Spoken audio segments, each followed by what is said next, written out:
Have you ever noticed something uncomfortable? Most people don't lose money because they're reckless.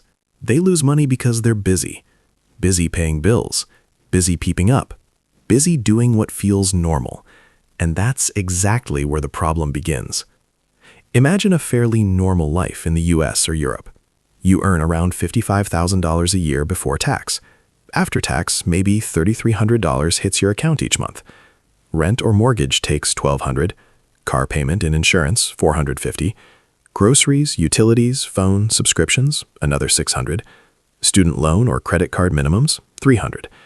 Before you even think about investing, more than 75% of your income is already spoken for. So when people say, just invest more, it sounds almost insulting. And that's where most investing advice quietly fails. Here's the hidden mistake most people make, and almost no one talks about it. They treat investing like a side activity instead of a decision-making framework. They buy stocks the way they buy phones, based on popularity, based on excitement, based on what everyone else seems to be doing. This isn't a personal failure. It's how the system nudges you to behave. Let's use simple math.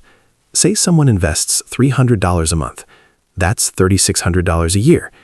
If they chase hot stocks, trends, or headlines and average just 3% real return after inflation, over 30 years they end up with roughly $175,000. Now change only one thing: behavior. Same $300, but invested with patience, valuation discipline, and long-term thinking, the kind Warren Buffett, Charlie Munger, or Benjamin Graham talked about. At 8%, that number becomes over $400,000. Same income, same effort, different thinking. So why don't most people invest like the legends? Because value investing feels emotionally uncomfortable. It's boring when markets are exciting. It feels slow when others are getting rich quickly.